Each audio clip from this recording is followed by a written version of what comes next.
시청자 여러분 안녕하세요. 평양여자 남인희입니다. 오늘 또 새로운 분을 모셨는데요. 이분 정말 작년에 한국에 오셨어요. 굉장히 최근에 오셔가지고 그리고 평양에서도 가장 최근에 나온 분이시라서 저희가 이분의 신변보호를 위해서 이렇게 블라인드 해드리고 목소리 변조 해드리는 점 미리 양해 부탁드립니다. 오늘 새로운 분을 모셨는데요. 안녕하세요. 안녕하세요. 네, 자기소개 한번 부탁드립니다. 작년에 한국 대한민국에 입국한 김세진이라고 합니다. 네, 반갑습니다. 반갑습니다. 네, 평양에서 살다가 오신 거잖아요. 평양은 언제 나오셨어요? 2019년 대건설 러시아에 나갔다가 거기서 이제 2023년 대한민국에 왔습니다. 2019년이면 코로나 딱 바로 전에. 그렇죠. 우리가 이제 나오자마자 이제 코로나가 터졌죠. 와, 완전히 제가 알기로는 정말 가장 평양에서 나오는 가장 최근 되신 분 아닌가 싶은데. 그렇죠. 2019년 1월까지 그 대건설자들이 러시아에 나갔거든요.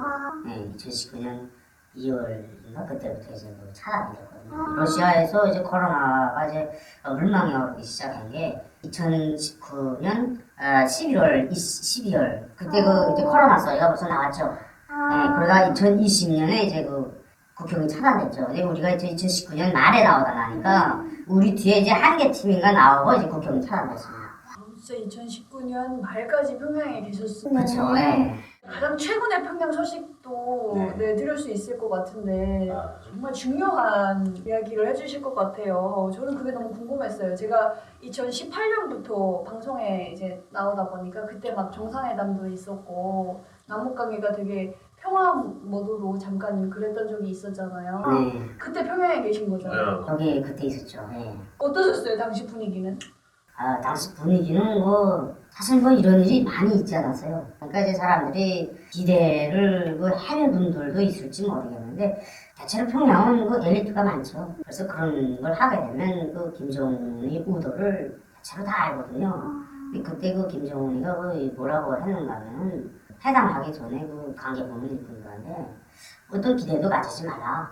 이건 단지 족수장하고 전략적인談판을 따르니까 이 결과에 대해서 조금도 의심하지 말고 무력으로 이제 대한민국을 그 병탄할 때 대한 이런 그 나의 의지에는 변함이 없으니까 추후에 무슨 뭐 환상이라든가 기대를 가지지 말라 이렇게 일침을 날렸어요. 지방에서는 어떠실지 모르겠는데 이제 평양 내에서는 기대가 너무 크지. 와 진짜요? 도대체 한국에 온 지 좀 됐나 봐요. 그 문재인 전 대통령을 엄청 평양 시민들이 환호했고 거의 뭐 통일에 대한 이야기도 엄청 나오고 김정은 무슨 환영위원회 뭐 이런 것도 만들어지고 막 장난 아니었거든요. 그런 그 정상회담이 진행될 때마다 이제 그 한국 분위기와 북한 분위기는 많이 차이가 나죠. 그 사람들이 그 이제 평양 시민들 같은 경우에 이제 문재인이 왔을 때 그러거든요. 뭐 문재인을 보고 환영하는 게 아니라 우리 장군님을 보고 환영한다 이런. 그래서 뭐 한국 대통령에 대해서는 그 어떤 무슨 미련이 없거든요. 왜 정부에서 어떻게 할 것인가 너무 잘하니까 그런 통일 측면에서는 기대가 없었어요. 그렇구나. 와 이거 진짜 너무 충격이에요. 이렇게 분위기가 달랐구나. 그러고 보니까 저도 북한에 있을 때 그런 이야기를 많이 들었는데. 남과 북의 판의 현실이죠.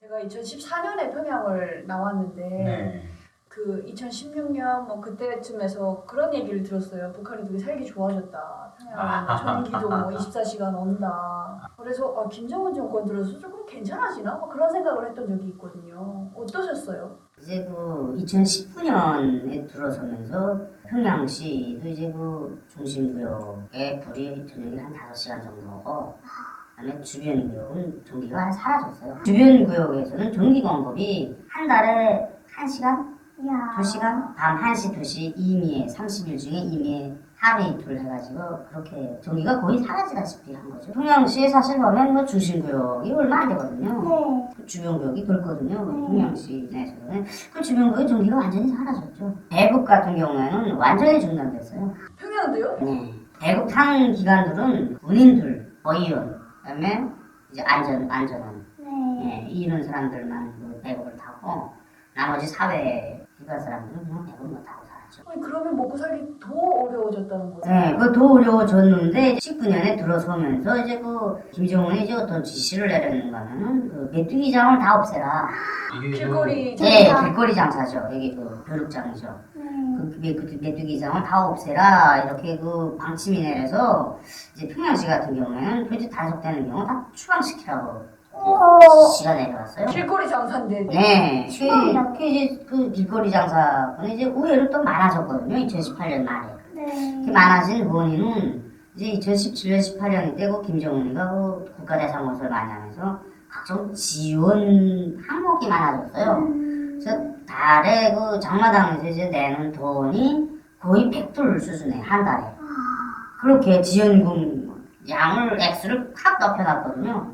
그러니까 이제 장사하던 사람들이 시장에서 이제 장사를 하다가 장마당 자리를 돈 주고 산 자리 아니에요. 네, 그렇죠. 그걸 그냥 버리고 이제 메뚜기장으로 이제 진출하는 그런 주민들이 급증하게 됩니다. 이제 2018년에.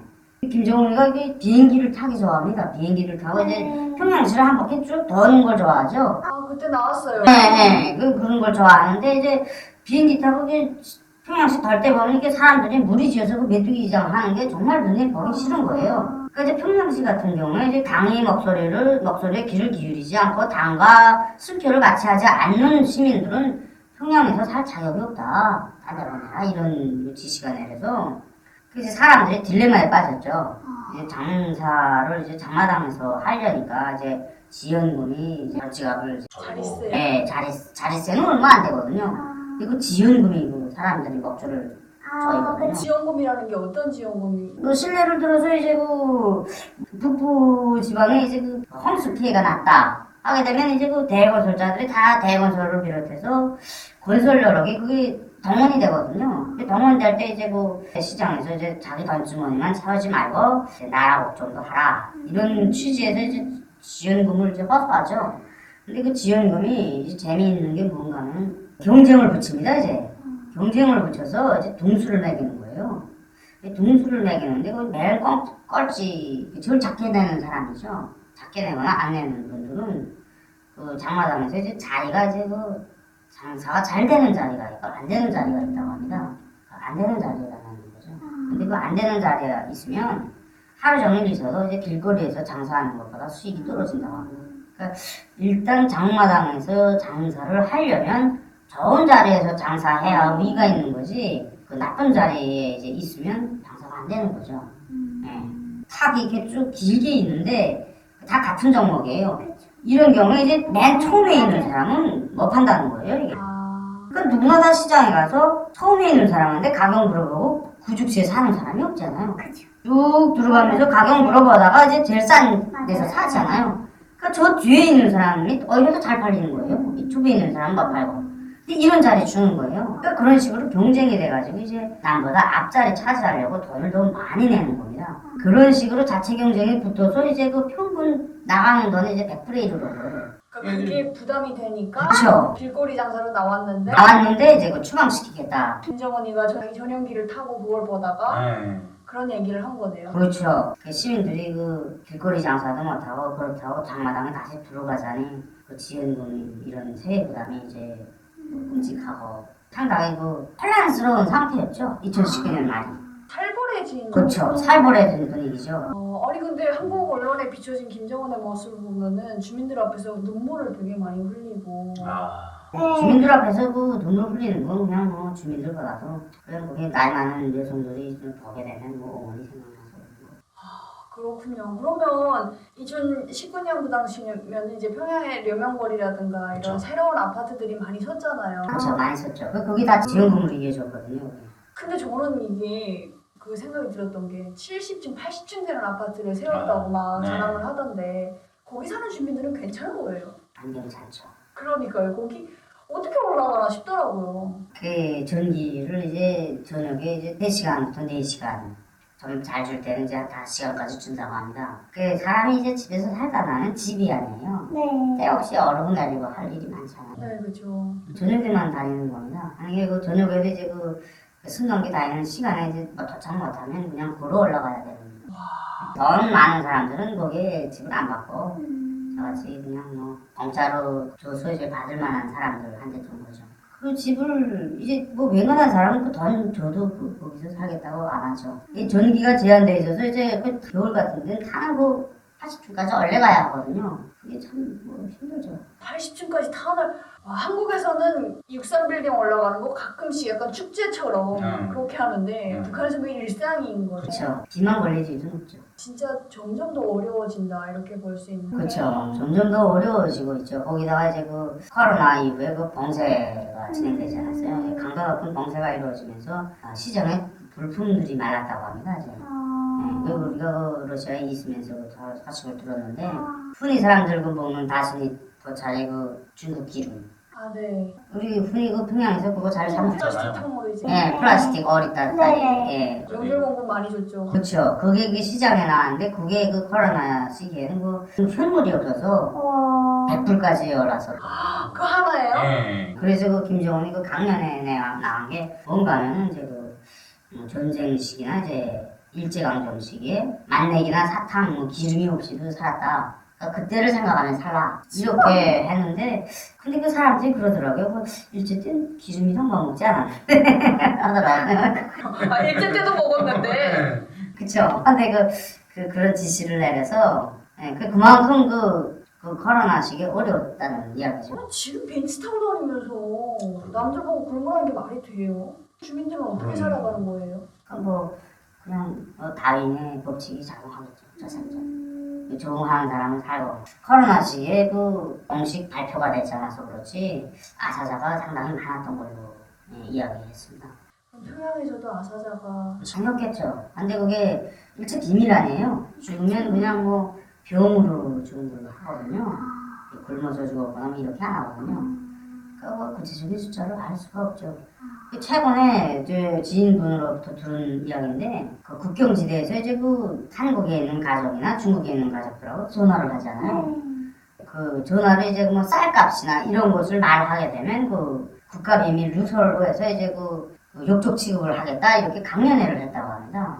참 무슨 게 한국이나 뭐 중국이나 뭐 기타 외국에서 듣기에 뭐 쌀값이 국가비밀은 아니잖아요. 아, 그쵸. 그걸 말했다고 하면 욕적 취급까지 한다고 하니까 참 진짜 정신 나갔네요. 그렇죠. 그래서 그 여기서 전화하는 분들이 전화하다 보면 그 안에 계시는 분들이 쌀값이나 물어보면 대답을 못 한답니다. 도청이 돼서. 그래서 그런 쌀값이랑은 그 국가 비밀이니까 물어보지 마라 이렇게. 쌀값이 무슨 쌀값이 국가 비밀인 나라죠. 저 갈 때까지 간 거? 그렇죠. 엄청 지금 뭐 상당히 어려운 갈 때까지 가서 이제 그 정상이 아니죠. 사고가 이제 이번에 한국으로 날아간 어물풍선도 연장선이라고